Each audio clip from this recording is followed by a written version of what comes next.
following podcast is for informational purposes only. The contents of this podcast do not constitute tax, legal, or investment advice. Take responsibility for your own decisions, consult with the proper professionals, and do your own research. I think, Web3 it's like once you get into this stuff and learn how it works, you can't go back. I mean, anything like sending an ACH transaction feels like sending a telegram. Like it's like, yeah, you can't unsee it once you've seen it.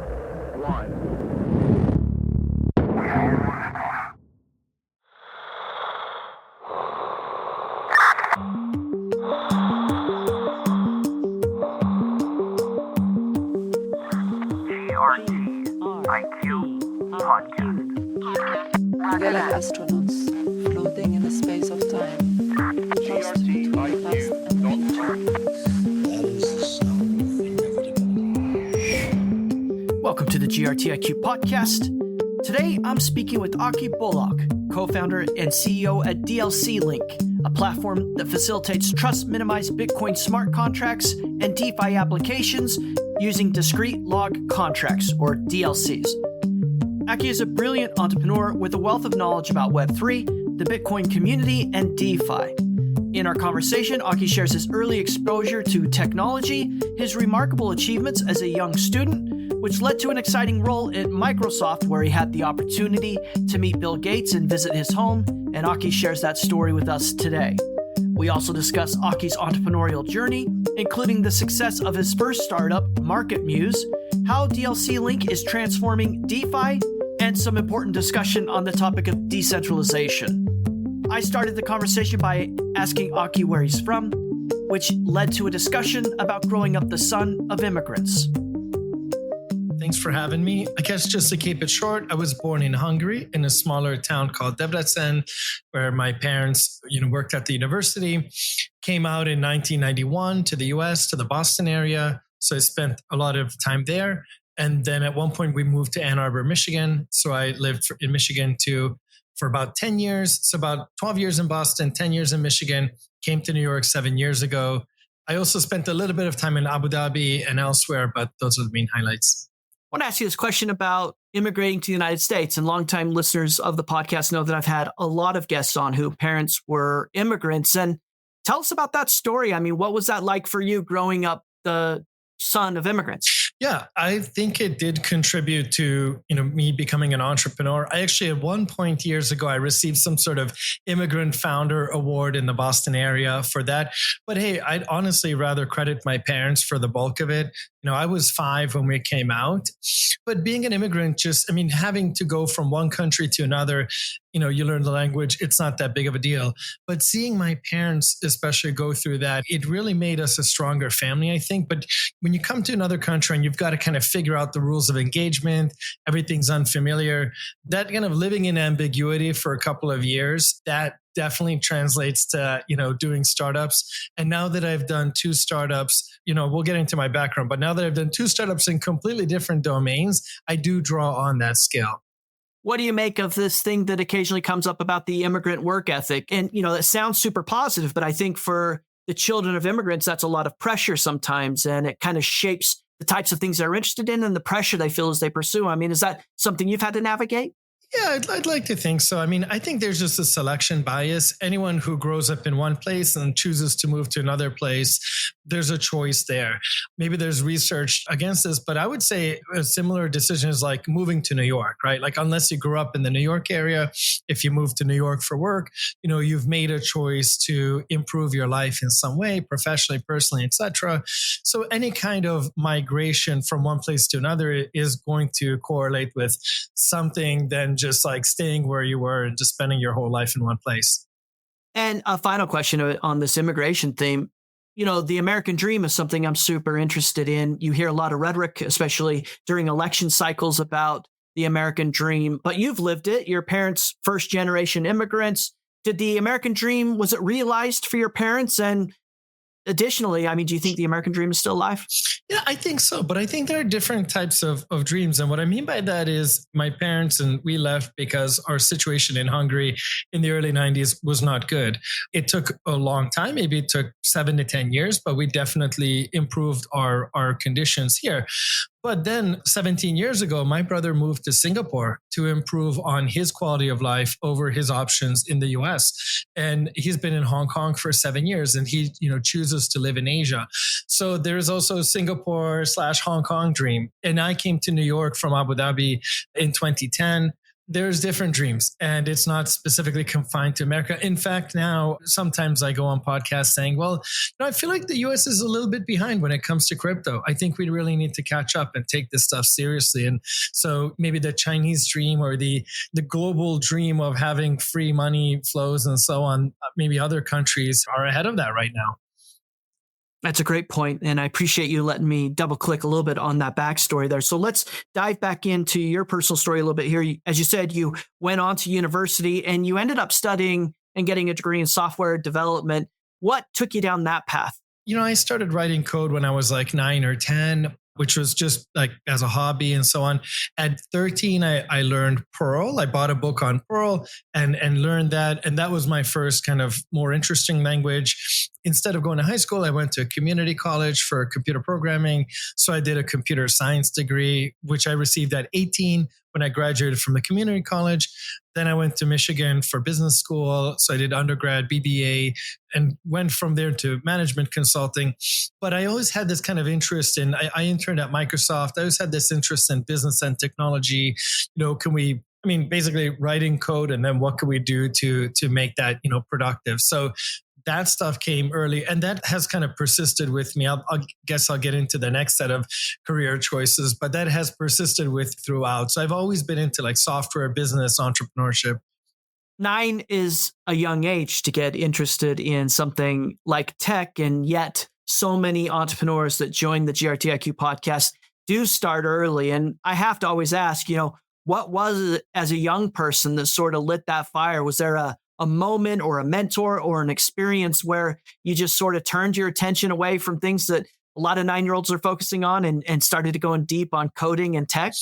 I'd love to say that I was brilliant, but I was probably just a big nerd. Probably still am a big nerd. Got into computer, like games, especially like strategy games like StarCraft. That definitely contributed. So when I went to community college, I wanted to do game design. Like that was my first goal. Although then a few years into 2 years into the program, I realized, wait a moment, that's probably not where this is going. But the thing about computers, and I would even more broadly say this about science and technology. I turned 39 last week, so I can say this in almost 40 years of experience. I have seen technology, generally speaking, the scientific method, logical thinking, technology uplift our family. Technology is what took us from Hungary to the US. My dad is a scientist. He got a job at the University of Massachusetts, Lowell, doing research, nanomedicine, nanocomposites, stuff like that. Like that opportunity was given because of technology and innovation. And then I've made a career out of tech, and it has definitely improved both obviously my prospects professionally, but also our quality of life personally. So I definitely am a technophile. When you think back to university and the things you were studying at that time, were there any seeds or ideas or concepts you came across that related to Web3, distributed systems, blockchain? Did you get any early exposure that would maybe explain how you found yourself in Web3 at that time? I'll answer a question. I'll tell you a quick funny story. When I was an intern at Microsoft, I had a chance to go to Bill Gates' house. There was a reception and I got to ask Bill Gates a question. And I knew ahead of time that I'm going to, be able to ask Mr. Gates a question because other interns had done this before. And so basically when Bill Gates kind of appeared, there was like a big audience around him, but I asked him the first question. I'm like, hey, Mr. Gates, for somebody interested in business and technology, where should someone like that go to work other than Microsoft? Because I figured, Microsoft would be the easy answer. And he did break it down for me. He said, I think technology and healthcare are some of the best industries. Within technology, software is better than hardware. Maybe it's easier in many ways, but there are a lot of startups and things fail. And, so you want to kind of select what software company you work for. So I was already kind of feeling software at that point, but Mr. Gates did verify that. But then to really get more into your question, it was actually a couple years after, because from business school, I went into management consulting, tech strategy. I did a private equity internship, and I ended up at a VC fund in Boston in 2011. And there I was looking at big data. I was their first associate evangelizing big data, machine learning, AI in 2011. So basically the database side of it, the distributed data, Hadoop, etc. at the time. And I actually left that VC fund to work for a big database company called InfinityDB out of Texas. So data management was my first kind of foray. At the time, it wasn't, I had heard of Bitcoin around that time, but I don't think Web3 as a concept maybe existed. So I wasn't like a super early practitioner of Bitcoin, but that did give me that background to see that this is something special. I recently, with another guest, had the opportunity to learn a little bit about what Andy Grove was like from Intel. They had worked at Intel and had the opportunity to meet Andy Grove, which is something I'd never experienced before. So we had the opportunity to kind of share some stories, which was a lot of fun. I got to ask you a follow-up about meeting Bill Gates. He'd probably be up there with Andy Grove of people who have really shaped technology and industry in the United States. What was it like going to his house, and what was that experience like for a young person? By the way, Andy Grove's Hungarian. That's one of ours, I guess. Although, to be fair, a lot of Hungarian people become famous after they've left Hungary. So there's two sides to that story. I was petrified. I was terrified. Well, first of all, the van pulls around to a church nearby. They take all of our cell phones and any kind of metal objects and so on. They whisk us meaning all the interns in that class, whisk us to Mr. Gates's actual house, where you can see his, fleet of cars and vans and all the room stuff. And then you have all the C-levels from Microsoft there too. There's like a big reception.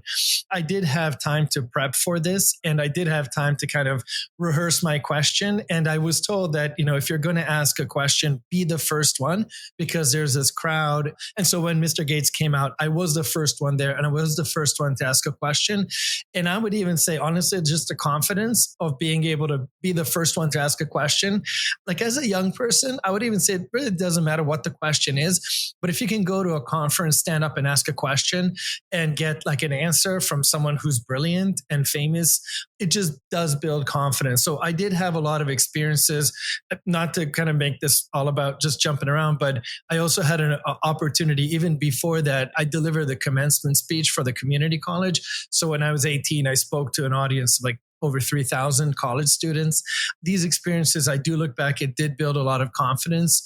And I think just that the feeling that, that you can do something like that you matter, especially coming from, kind of a tougher background, that helped. That did help. Well, I want to turn then to what you did following university. And as you said, you have a unique story. You got started young. You went to community college instead of high school, graduated, and you've done a lot of internships. But in 2013, you started MarketMuse, which was your first kind of entrepreneurial venture. I want to talk about that. But the gap between university and 2013, what were some of the things you were working on at that time? Yeah, when I was graduating, I interviewed at like 40 different jobs. I really wanted to find the career that would make sense for me. And I picked management consulting. I had this idea of like, wouldn't it be cool if I have to like fly to places and companies want me to be there because of my skill, because of something that I uniquely bring. And that's what I got in consulting. I did 2 years of that. I had some early, I guess I would say I had a confidence building early win there too, because a few months in, my former boss from Microsoft, I was catching up with her and she's like, by the way, does your company do strategy consulting?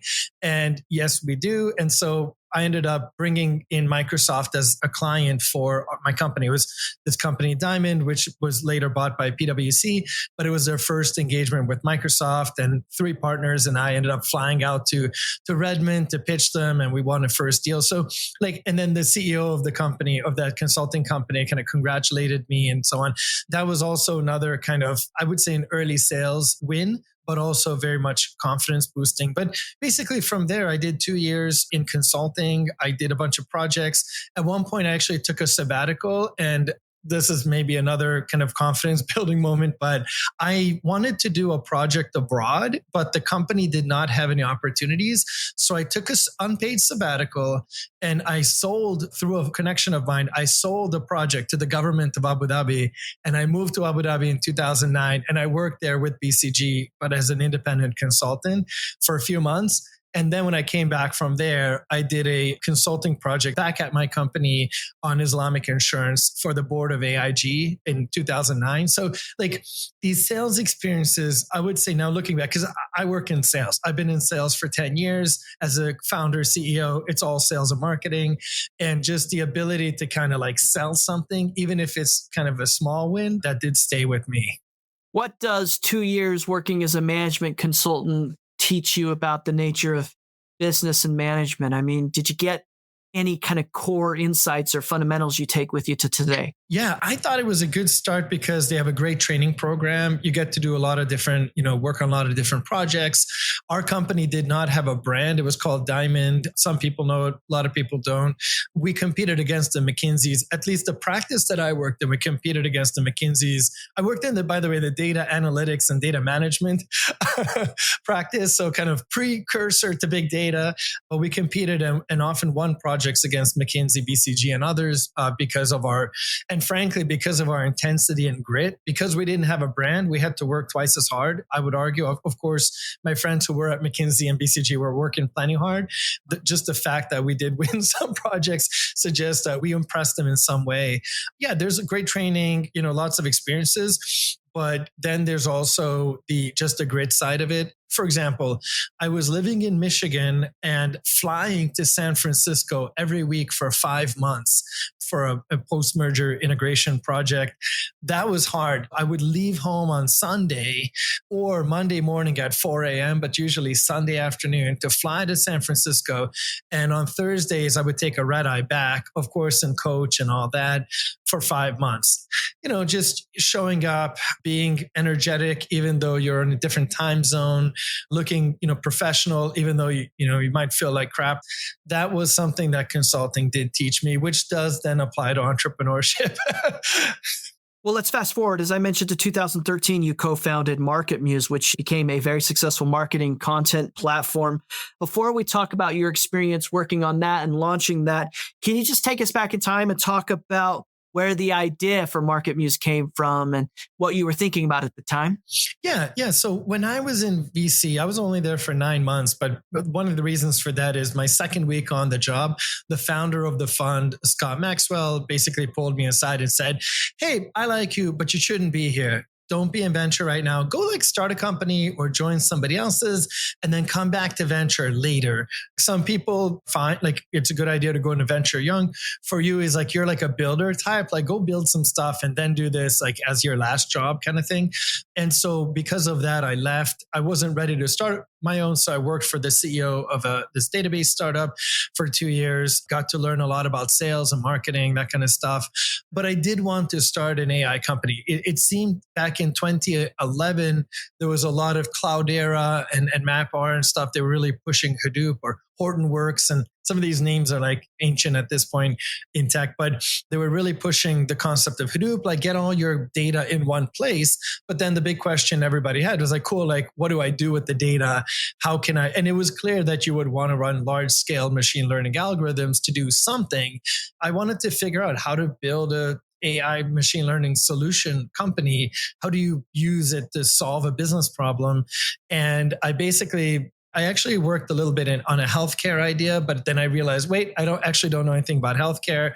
So maybe that's a tough one. So instead I switched to marketing and I switched to content marketing because HubSpot at the time in Boston was very new, but they were kind of building this concept of inbound marketing and, compete on just having great content, come up in search, that kind of thing. SEO was not new, but HubSpot was really pushing this concept to, business leaders. So that seemed to make sense. And then the the other part of it is content. I figured we could just download a bunch of it very cheaply. It's a very kind of low cost thing. And so the idea basically, which took a while to figure out, but the idea was basically like HubSpot tells you should write great content that will rank, but how do you actually write great content? They did not give, any advice about that really. And so I thought, hey, why don't we, like, if you want to write great content, why don't we use the machine to, like, let's say you want to write about a topic, let's have the machine like download 10,000 articles, read them all quickly, and then tell you how to write a great topic, given that corpus of data, that, that volume of data. And then we could do that for any topic, anyone. It was sort of like reverse Google. Like, I wanted the machine to tell me, what do I not know, so that I know what questions to ask, versus like Google, where you have to know the question to get the answer. It's like, I want to, know the question. And so that eventually became MarketMuse. What's it like for you now, knowing how ubiquitous AI is? I mean, everybody's got ChatGPT and everybody's talking about it, but here you are as a founder in 2013, building a content machine based on AI. I mean, are you a little bit in awe that people think AI is new and something incredible when you were working on something similar in 2013? I'm really happy that this exists. We raised $5 million in 2018, and we used a couple million of that to build an LLM in 2019, 2020 timeframe. We built a research lab in Montreal next to or near Mila, the kind of AI research lab. We were not associated with, but we worked with some advisors from Mila. And so we had some, natural language generation experts. We moved from India and Egypt and elsewhere to Montreal to kind of build this. And we actually had an LLM back then, but our training data was not sufficient. I mean, we threw a couple million at it, but it wasn't enough to get to, obviously, to where OpenAI is. And of course, we didn't have the breadth of research knowledge that, the OpenAI team has. So we tried to build that product.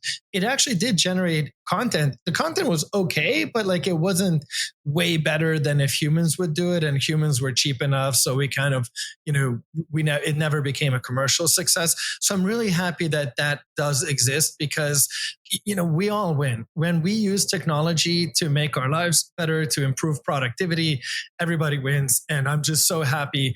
And MarketMuse actually also now can use those things and still has differentiated value. It still does something that helps SEO experts and content writers. So the AI just made MarketMuse more effective.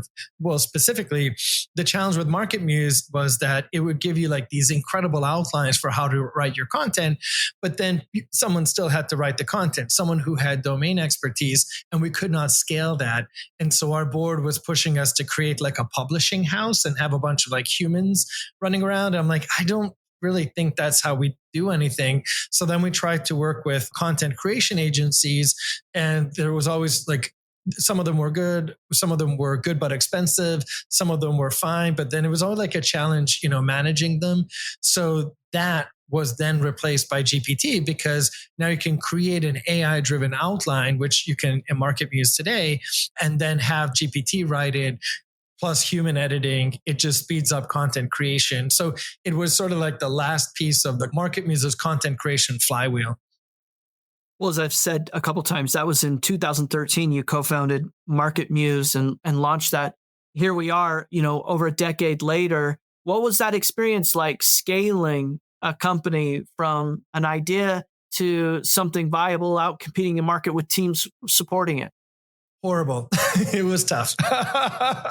Yeah. I mean, I'm going to be very candid. It was really tough because the learning curves were really steep. So first of all, when I started the company, I decided, hey, this would be a great opportunity to relearn how to code. I had not coded in a couple of years. So why don't I sit down and learn all the languages that are like used today? So I started with Python, got into Scala, Go, then front end stuff, Angular, Ruby, then Angular, then like, how do you run a web server? And I was just sitting in my apartment in the North End in Boston and just like coding 6 days a week, 3 shifts a day, 14 hours a day. And and I had no money because I had quit my job. So I was, basically just on savings. And so it was really tough. I mean, entrepreneurship is tough, but it's tough because of the learning curve. So first I was like, created the software. I worked with the scientist co-founder, Richard, who was the expert in machine learning. So he built the machine learning algo. I built everything around it. We have patents together. And that was like one thing. So that was the first 2 years, also talking to customers. Then of course I had to learn SEO and all the industry because I wasn't from that industry. That's another thing. My co-founder, Jeff Coyle, helped a lot. He brought in a lot of, expertise and networks in that. Then it was the other learning curve around building a sales team, building an organization, setting culture, setting vision, doing leadership offsites, like all of that. So all of those learning curves in parallel, there's like 12 things you have to do well, at least 12 things to run a company. And I was learning all 12, like mostly in parallel or with great overlapping. So it was super hard. It was a very kind of new technology. In the first few years, SEOs just thought it was interesting, but they didn't believe that it worked, frankly. And then we got some content. We did some large scale data studies with some influencers like Neil Patel, who basically pointed out like, this is actually the number one ranking factor on SEO. This is the number one thing you can do to your content to make it rank higher, which just galvanized the SEO industry. But that took a couple of years. That validation took a few years. And there was a couple of years of just like building machine learning and stuff, which is already hard. So it was a lot. That was one type of challenge. And then the other type of challenge was when we received 5 million in investment, and then we went on to raise like something like 15 million over multiple rounds. But raising 5 million, and I've been like arguably suffering, toiling my whole life, a large part of my life. And then we get all this money, and now I have to hire a bunch of people really quickly. We have a board with 12 VCs who have invested, and like 7 of them on the board and all of that. Yeah, it was definitely life on, beast mode for a couple of years. And this is a pretty common question I ask someone like you, but what are the 2 or 3 characteristics that you think, haven't gone through that experience? And of course, you're working on something else now that we haven't even introduced quite yet, but what are those 2 or 3 characteristics that every entrepreneur should have? For me, one was conviction. Early on when I started my company and I had no idea, no nothing. And my mom, of course, being a mom, worried, she's like, hey, so what happens if your company doesn't succeed? Like, you left your job, like, what are you going to do? And I'm like, Mom, I'm like 27 at the time. I'm like, I got 40, 50 years ahead of me. I'm either going to make this company a success or I'm going to die trying. And my mom was like, oh, so clear. That was not the diplomatic answer. But what I meant by that is like, given enough years, I can do consulting. I can do whatever on the side. Worst case, I go back to another job and I do this on the side, whatever. Like there's got to be a way, but I'm going to figure out how to make this company work through hell or high water, basically. And so that conviction, but it wasn't because I'm like maniacal. Maybe I am, I don't know. But it was because I just knew, I thought that it could work. I knew that AI is a thing. I knew that SEO is a thing. I knew that there's going to be some overlap of the two. And I was just going to bang away at that problem. And I knew that I could do it cheaply and experiment and kind of move quick. I thought that learning how to code and, Scala and all the crazy parallel asynchronous networking stuff that I was doing, like just downloading large amounts of content very quickly. There was like a lot of stuff that I knew was hard, but I knew that people, more knowledgeable than me could advise me on how to actually do it. Like I knew that I could thread this needle, and I just really liked the challenge. And I knew that, I also wanted to do this before I had a family, because I had worked for some entrepreneurs before the venture thing. I worked at a small PE fund, private equity fund, for a couple months. And those were 2 entrepreneurs who are kind of like, yeah, if you want to start something, you might want to do it before you have kids, because it's just easier in many ways, or that's like a good time. So I knew that was the right time, and I just want to push myself and like figure it out. And then one thing that I learned from that, which I actually said in a quote in a magazine at the time, which my parents still remember, is like, hey, you know what? When you start a company and you leave your job, you feel like you're going to die because you don't get a salary anymore. It is super scary. But as long as you have like $1 or whatever, you can buy rice. Like as long as you have a place to live, which was with my parents for a bit, and then in a cheap apartment or low cost apartment.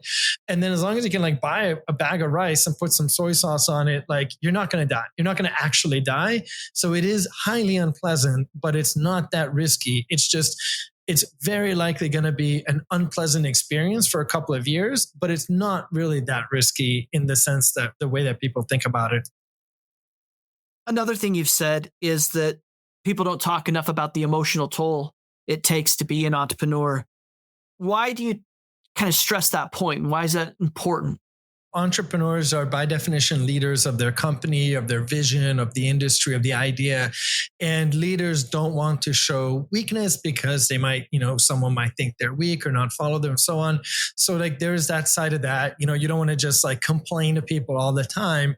But the truth is that, there's some tremendously steep learning curves, no matter who you are, what you're doing. There's some really tough learning curves. There's not a huge safety net behind you unless you had a previous success and you have like millions of dollars in the bank. But the only way to get that is to sort of go through the struggle, the grind, as they call it. So you are destined, if you become an entrepreneur, you're destined to go through the grind. It's inevitable. But, the grind does have a significant mental health toll. There's a lot about this. There's different aspects of it, but some people maybe never emerge from the grind. Like I would argue Elon Musk has never emerged from the grind. Like he is still fighting the battle when he was fighting when he was like a kid. By definition, that's what, motivates him, which is actually great from a productivity standpoint, but we also have to be kind to ourselves. So for example, like my second startup, one of the rules I made for myself is I'm going to be kind to myself. I'm not going to just like punish myself constantly about like, oh, this is stuff I screwed up. Or like if I'm tired, I take a nap or I sleep. I'm not going to just like drink more coffee and push of course, there's times when you sprint, you have to and all that. It's not like I'd never do. I would argue, I work just maybe as intensely as I did before, but if I'm getting signals or if I'm sad, I'll tell someone.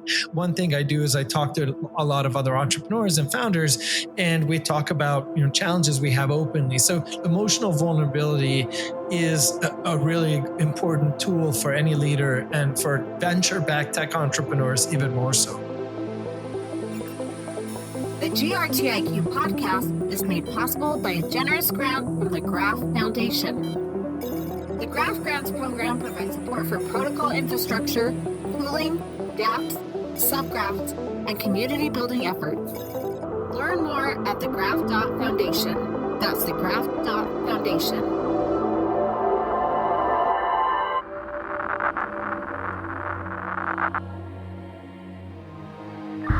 Hi, this is GRTiQ, and thank you for listening. Listeners who enjoy this content can help support the GRTiQ podcast by leaving a review or a 5-star rating wherever they download podcasts, by sharing episodes on social media, or by simply telling a friend or colleague about something they heard or learned from one of our guests. It's support from listeners like you that make it possible for us to keep shining a light on the people and stories behind Web3 and the Graph.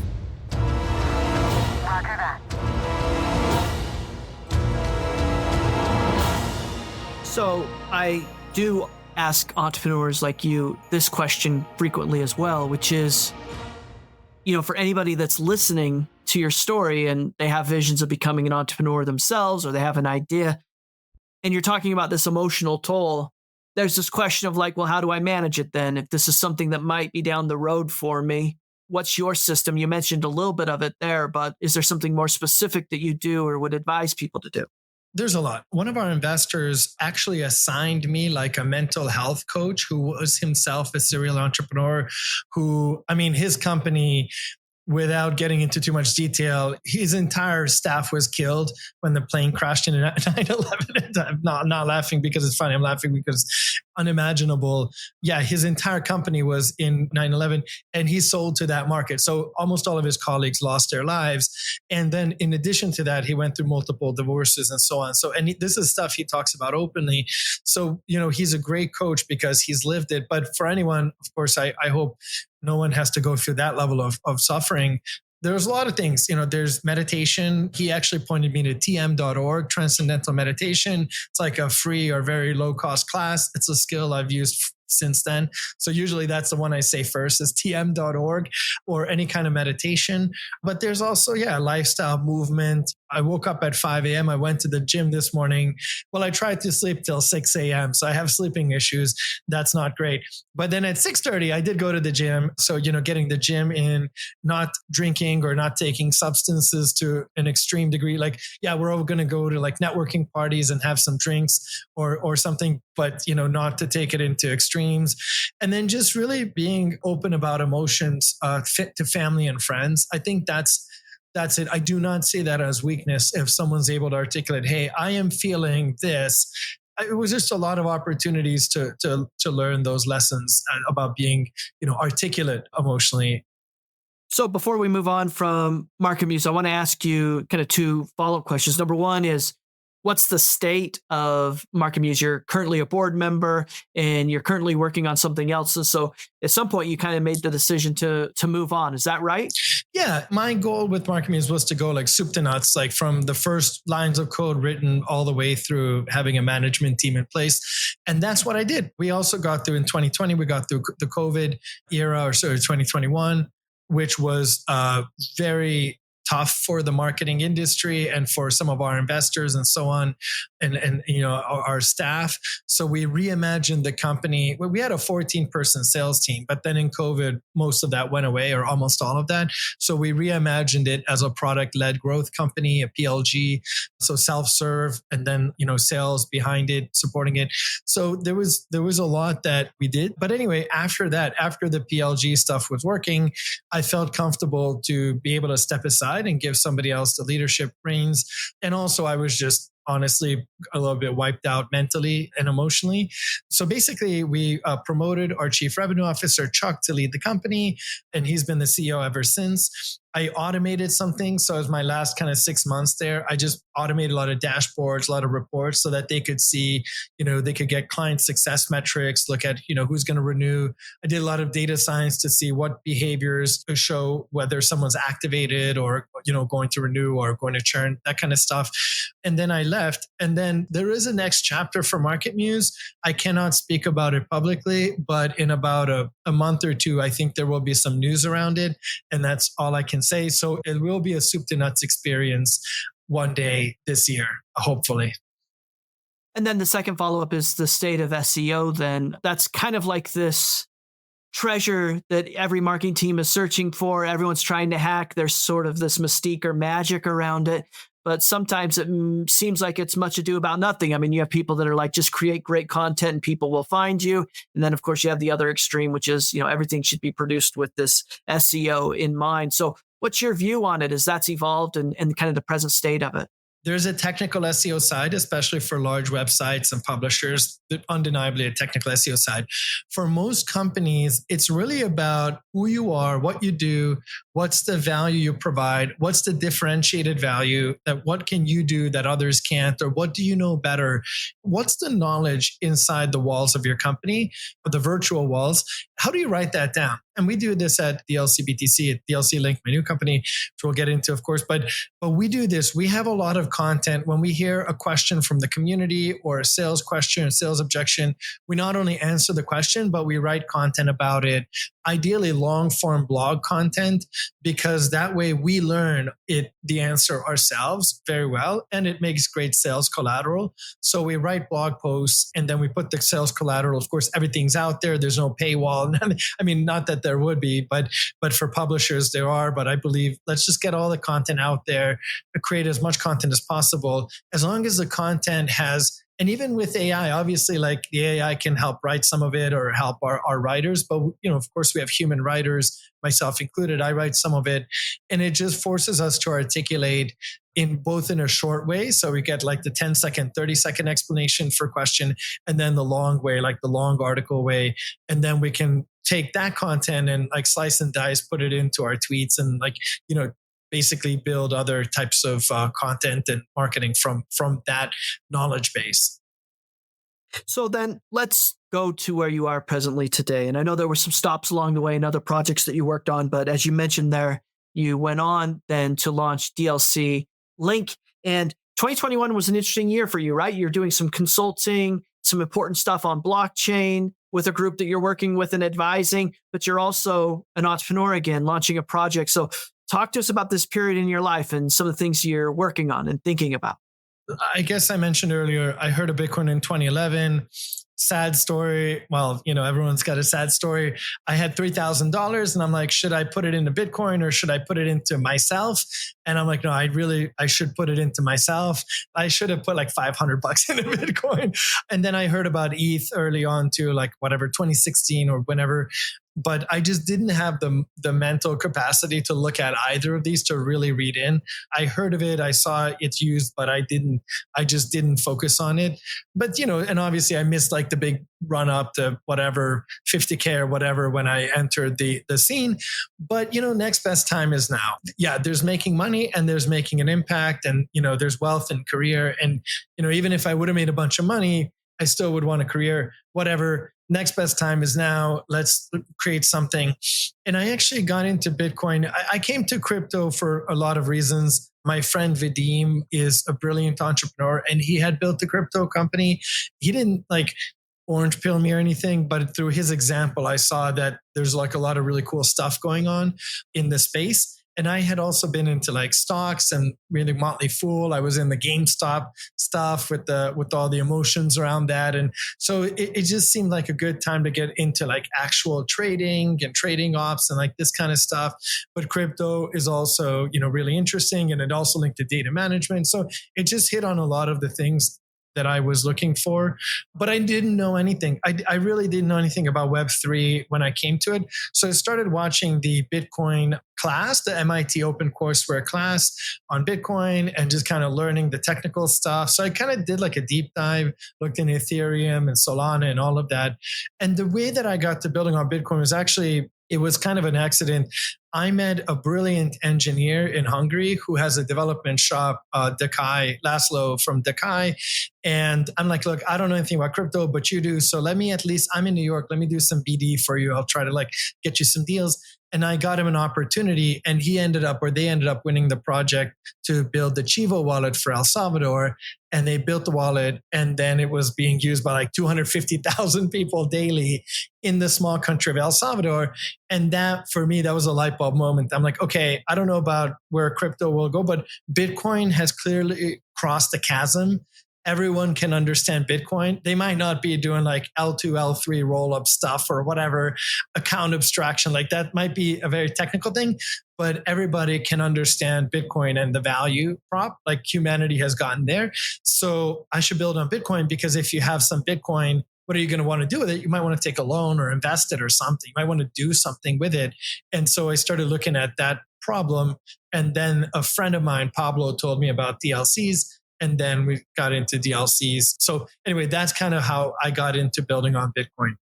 Let's talk about DLC.Link. So a lot of listeners may not be familiar with this work. Of course, there's been a lot of renewed interest in the Bitcoin community and things that are going on there. So help us get the proper context and framing of what you launched and what you're working on. Yeah. And this idea kind of went through some iterations, but basically my co-founder and we had an advisor, Dan, early on. We really got excited about this DLC idea. And so like, what is a DLC? Well, it was actually a white paper published 6 years ago by one of the leading Bitcoin researchers at MIT. When I was watching the MIT OpenCourseWare class, this guy, Taj, is actually the guy teaching the class. So that same guy, Taj Strija, he also was maybe more well-known for his work co-creating the Lightning Network. So he co-invented the Lightning Network.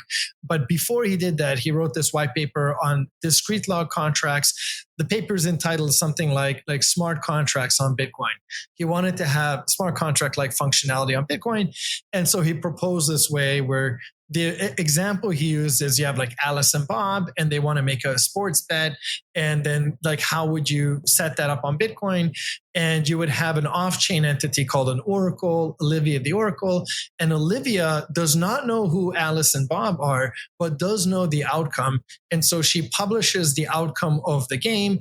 And then Alice or Bob can take that outcome called an attestation, and the winning party can grab the Bitcoin. I guess to kind of keep it simple, that was the example used. And we thought that was really cool because now you have something that is on Bitcoin. And DLCs use Schnorr signatures, which were added into Bitcoin in November 2021. So like you don't get a lot of things added into Bitcoin. Like Bitcoin is very slow to, there's not a lot of BIPs, Bitcoin improvement proposals that are accepted by the community by a majority of miners. But that Schnorr was added, and Schnorr made DLCs possible right at the time that we were looking at DLCs. We're like, oh my God, DLCs are actually now possible. So like, what can you do with the DLC?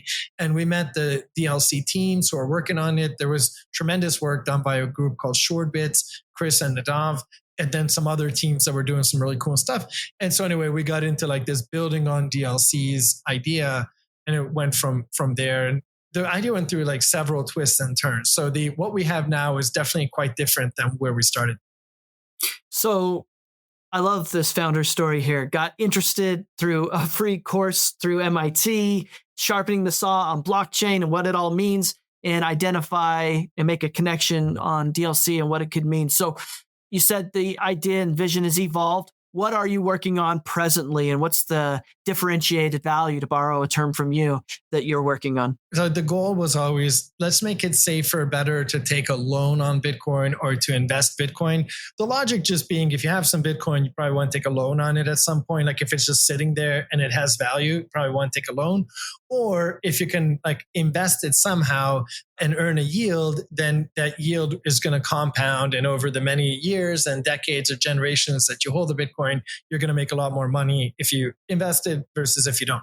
That has not changed. But the mechanism of that has, because we originally were thinking, well, this is stuff that gets built on Bitcoin. But the building on Bitcoin for various technical reasons is extremely hard, because it's by definition, by design, it's extremely limited. But there's a lot of what's called DeFi, decentralized finance, on Ethereum and other chains like Solana and Cosmos and so on. And so like you have these DeFi chains, but you can't get Bitcoin into them very easily, or there's always a trade-off when you do. We use DLCs in kind of a non-standard way. We don't use it in the way that I described, where Alice and Bob make a bet. Like we don't do that. All we do is we created something we call self-wrapping. So Alice, the depositor, like let's say you have Bitcoin, you use the DLC mechanism to lock a Bitcoin with yourself. So you take the Bitcoin in self-custody, which is safer than sending it elsewhere, and you put it into a locked state using this DLC kind of concept. And it's in a state where basically you cannot spend it, but you lock it with yourself. And then when you do, that mints another token on Ethereum called the SBTC. That's a synthetic Bitcoin representation, basically, but that is liquid, and you can use that to take the loan and do whatever, invest it. And then when you burn that, you get your Bitcoin back. So we've basically implemented the simplest form of maybe logic you can, on Bitcoin. But because it's so simple, it works really well, because we don't have any of the typical, like the machinery that's so hard to build on Bitcoin. We don't have to build it. You just lock it and do all that on ETH, where it's actually very easy. And you can also, in this way, self-wrap Bitcoin to any other chain. So whatever new chains emerge, boom, you can have your Bitcoin there, and it's safer. And by safer, I should say like safer to the tune of like, over $100 billion have been lost because of hacks and custodial failures. Safer. So it's actually addressing what I think the biggest problem is with crypto, is like that you don't want to like lose your money in a crypto thing. But this is the safest implementation that I have seen that gets Bitcoin and to another chain where it can be used. And what are you seeing in terms of user adoption and the way people sort of use this solution? I mean, is it as you described, they're borrowing it, lending it, or staking it in places? I mean, what are you seeing? Oh, yeah. I mean, I guess the first thing we noticed, we're kind of coming into this Yahoos, we were not crypto experts or OGs, or we have absolutely no following we were really new to this stuff, we're even new today, but, we were completely green 3 years ago. The first response we got from kind of the graybeards was like these VCs and stuff had been looking at this stuff for years. They're like, what? They're like, wait, how come no one has built this already? Like, wait, there are smart contract, like simple smart contracts on Bitcoin? I'm like, yeah, and it's been there the whole time. And they're like, what? So usually it's shock / disbelief / what am I trying to so there's that. But when they look at the mechanism, and now we've got some pretty good content, some pretty good product marketing that explains it in a simple way, people are like, oh, that makes sense. Cool. Well, yeah. How can we use this?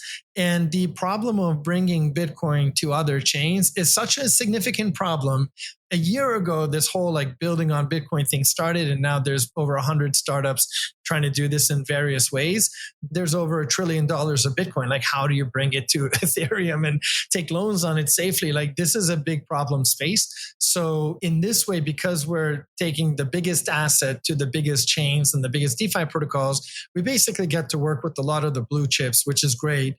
We get to work, I don't know, this audience, I guess they're more into crypto, but for example, Aave as the number one lending platform in DeFi has been for many years. We're doing our Aave listing. We started it a few weeks ago. We just passed the first round of voting. The president of the Aave-chan initiative, Mark Zeller, supports it publicly. We're going to do some Twitter spaces. These are some of the greatest minds, in DeFi.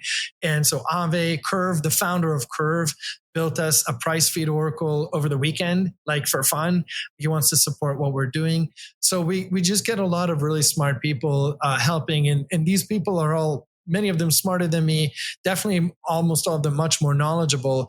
And we're able to just kind of build on the shoulders of giants, which has helped. Because one thing I think that happens maybe too often in crypto is people try to build their own thing for themselves and a dark corner. This is the opposite. This is very collaborative. It's, very fast moving. And so we get a lot of help. And it's early days, of course, but early traction, lots of support from industry partners and people that want to see you succeed. What's your long-term vision for DLC.Link? Yeah, I guess just attraction, just to kind of, for anyone, in crypto or maybe not in crypto, just to kind of give this sense of the scale of it. So we work with liquidity providers that have Bitcoin that are seeking yield. Our first liquidity provider, Amber Group, which itself is a multi-billion-dollar, company, they put in $1 million. They had some Bitcoin on hand. Cool, let's put in $1 million of Bitcoin, use this. Our second liquidity provider has $4 billion of Bitcoin in their corporate treasury, according to their public filings, IMC. And so their second customers has 65,000 Bitcoin. It's unimaginable.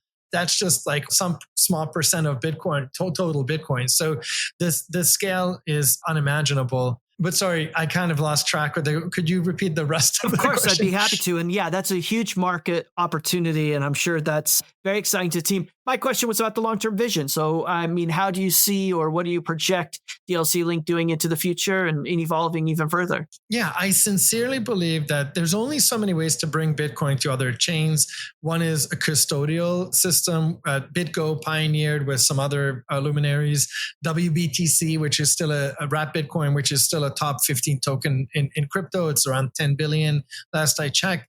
But it relies on a single custodian, and crypto was literally built against that system, against single custodyship. That's not going to scale. And then the other method are bridges. So you send the Bitcoin to a series of nodes, but if the nodes are hacked, all the Bitcoin is gone. And there have been some really, really great projects around this vision, but I don't think it's going to scale. So I honestly believe that there's going to be a future. Unless we come out with some new tech, which is always possible and could hopefully happen. But unless something new comes out, this is the way to bring $1 trillion of Bitcoin to other chains. And I'm not even saying that to pump my bags. Someone can disagree with me, and I'd love to learn the reasons, and I'd love to hear some, well-articulated arguments against this. But I actually think this is a self-wrapping concept is the thing that's going to bring $1 trillion plus into DeFi and make it productive. And so, you can imagine, 5% annual return on investing. Maybe right now in crypto, it's riskier. So, 15 to 25%, but let's just say it's even 10%. Let's say 10% of $1 trillion, of value being generated every year through that Bitcoin becoming available in DeFi. It's just a huge amount of wealth creation for our customers and our ecosystem. And that's what we want to be a part of. And let's then talk to listeners who you've spiked their interest. They want to learn more about what you're working on and they want to potentially use this product. What's the best way to get started? Right now we're still rolling out the product in that we're not listed on Aave and we barely are listed on Curve. So, there's definitely some early stuff we need to set up. But even in a few weeks, I think if everything goes well, we should be in some of these protocols. So, we just launched a few weeks ago to Arbitrum and soon to Ethereum and to some other chains. But for the first time, retail can actually use DLC.BTC. You can go to your Coinbase wallet or your MetaMask wallet on Arbitrum and swap to get DLC.BTC. And I usually tell people, take your WBTC and swap it out and get DLC.BTC. If for no other reason, I mean, it's safer and better and all that, but for no other reason, but you get some points if you do. WBTC does not pay points. DLC.BTC does. We just rolled out the points thing like a few days ago. What are the points worth? I don't know. I can't say, but it's definitely not zero. There's going to be something, mileage points or whatever, loyalty points. So if you swap your WBTC for DLC.BTC and you get some points, and then later in a few weeks, you can take a loan in Aave or do your regular DeFi stuff. And then we're going to implement into some staking protocols so you can actually get a yield. Once all that's set up, this is like stuff that's going to happen over the next few weeks. In the meantime, you can just go to DLC.Link, which is our website, and go to the Earn tab and see what you can do with DLC.BTC and just keep following that. We also have a Twitter and stuff, so you can follow the regular kind of news on us. But it's pretty magical that you can just go into your Coinbase or MetaMask wallet and just do a swap right in there on Arbitrum and soon on ETH. So it's the miracle of DeFi composability that this stuff all just kind of gels. Well, I only have a few more questions for you, and then I'm going to ask you the GRTiQ 10. And as I said, longtime listeners know this is coming. The 10 questions I ask each guest of the podcast every week. The first question I want to ask you is about this surge in interest in the programmability of Bitcoin, the emergence of things like ordinals and L2s. How does someone like yourself make sense of that? Like, where did this come from, and what are the implications? I think basically one day people kind of woke up because Bitcoin was sort of like, especially when we started, there were not a lot of building on Bitcoin. People, for a lot of ideological and technology reasons. And then one day people just started realizing that, wait a moment, we have this huge asset, like this liquidity just sitting there. And if we can make it productive somehow, that would be huge. That would be, it would be a lot more, have a lot more staying power than a lot of other things the crypto communities come out with.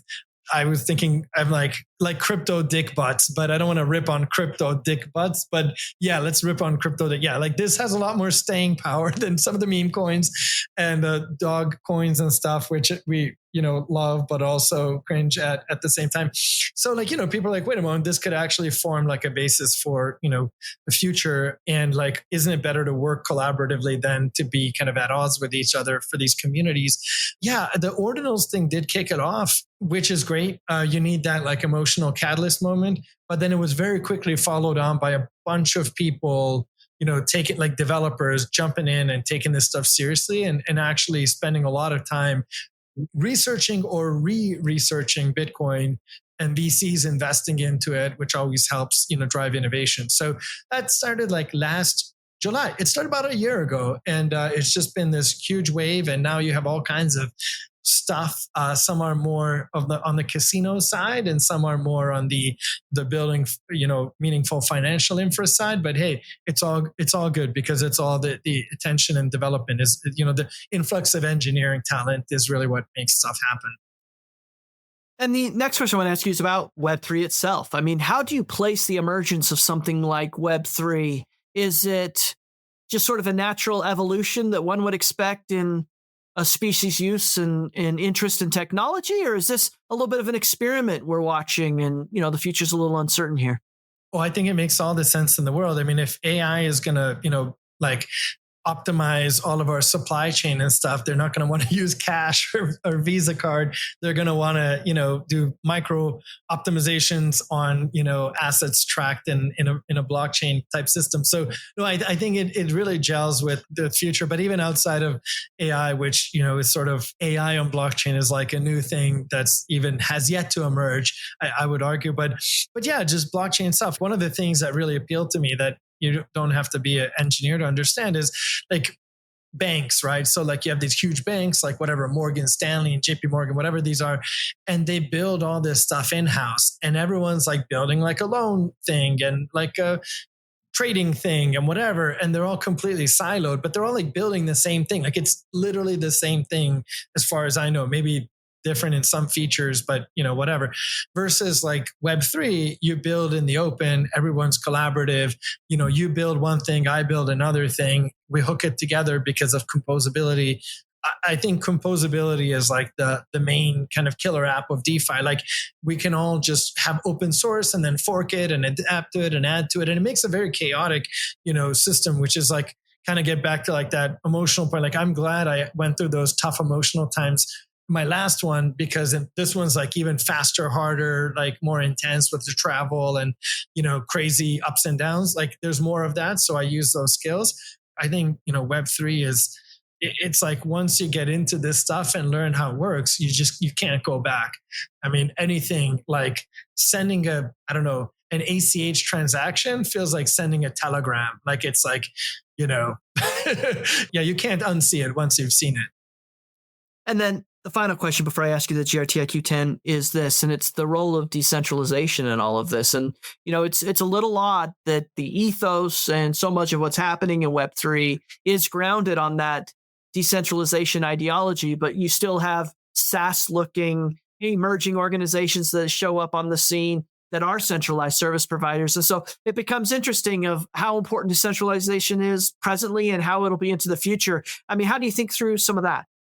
There's sort of two reasons why people might pitch centralized. One is because the UX of DeFi is challenging. The user experience can be challenging. So like, hey, let's make it easy and abstract away the hard stuff for non-experts. And, that kind of leads to centralization, which is fine.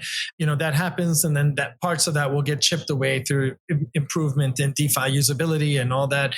But totally okay when that happens. Another is, I think just people in finance and people in general, maybe they just sort of tend to sometimes default to centralized thinking.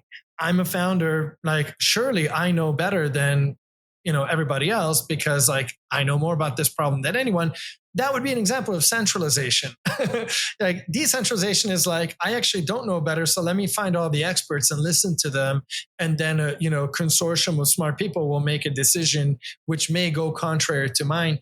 And it's funny because we see this sometimes in our customers as we work with large financial institutions. It's like every month or every week, maybe every month, someone pitches us the idea of like, hey, let's take your product and do like a centralized flavor of it.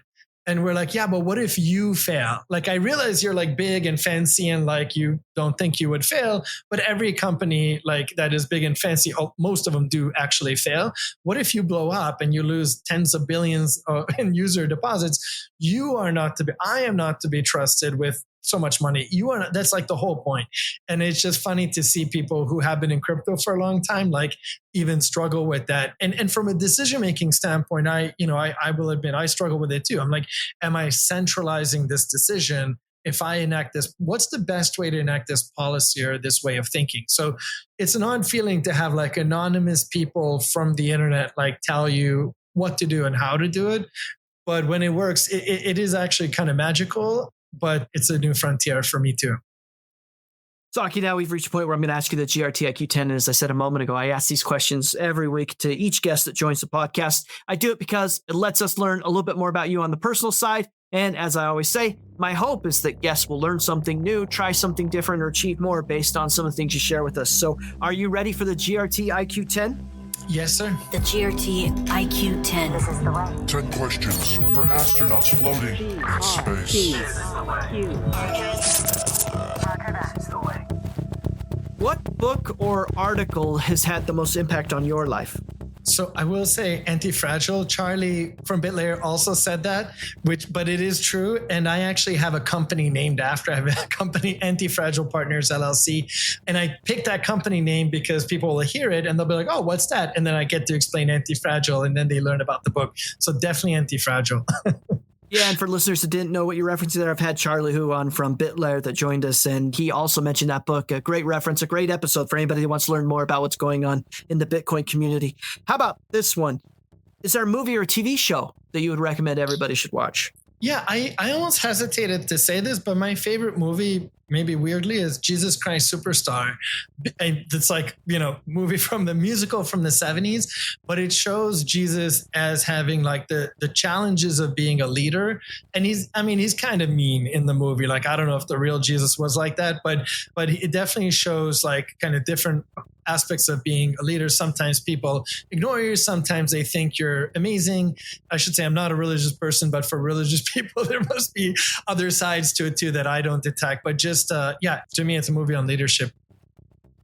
And the third question, if you could listen to only one music album for the rest of your life, which one would you choose? I really like Mark Farina's Mushroom Jazz. He's got a whole bunch of them, but 7 is a good one. So I really could just listen to that over and over. And what's the best advice someone's ever given to you? I have gotten a lot of good advice. One that my parents told me early on is you got to give time for people to get to know you. So just kind of being patient and just, I'm obviously very excitable, kind of ADHD kind of. So, just be patient with people and give them time to get to know you and your company. They didn't say, but that would be the follow-on. And Aki, what's one thing you've learned in your life that you don't think most other people have learned or know quite yet? I'm always amazed by how much human potential there is. I think I consistently underestimate what people are capable of, because we only see like examples in ourselves and people immediately around us, but people in all geographies, of all backgrounds and all professions are actually capable of so much more than we think we are. I have seen it play out in startups time and again, where you take someone who's never done something, and next thing you know, in a few years, maybe someone starts as an intern, and in a few years, they're leading the whole division. I think people have untapped potential. What's the best life hack you've discovered for yourself? I guess I already said it, but tm.org, Transcendental Meditation, take the class. You will not regret it.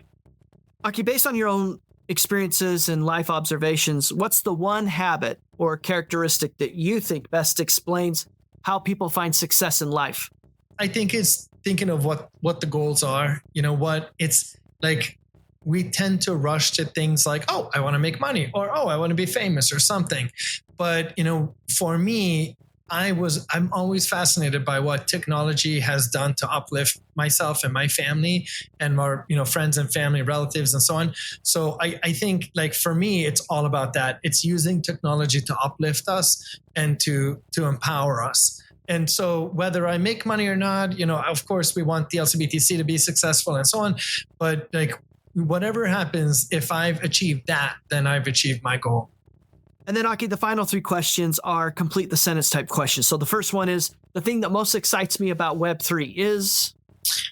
I think that everyone in the US is going to be using it on a daily basis. And that's the future that I want to build toward. And how about this one? If you're on X, formerly Twitter, I still always call it Twitter, then you should be following. I really like QW from Alliance DAO. His handle is QWQIAO. I'm not going to mispronounce that, but QW Chow. I don't know. He's great. And I'll put a link in the show notes for anybody who wants to see that. Thank you. And then the final question, Aki, I'm happiest when? When I'm building something that makes a difference, personally and professionally. And that's what I love about entrepreneurship. It makes you a better human and a better professional. I like stick a fork in me. I'm done. I'm so happy doing this. The GRTiQ 10. And I show you how deep the Podcast. Amazing. Well, thank you so much for joining the GRTiQ podcast. It was fun to get to know your background and to be able to leverage some of your experiences so far in your life to better understand and learn about business management and this emerging industry and all the cool things you're doing at DLC.Link. If listeners want to stay in touch with you and follow the things you're working on, how should they stay in touch? Sure. Yeah. Following me on Twitter, Aki Balogh. Yeah, I think that's it. I'm on other things too, but my Twitter, I put all my fun personal asides in Twitter. This has been a production of the GRTiQ podcast. For more information, including detailed show notes, visit grtiq.com/podcast. That's grtiq.com/podcast. Please consider contributing to project and helping build the community by subscribing and leaving a review. GRTiQ Podcast.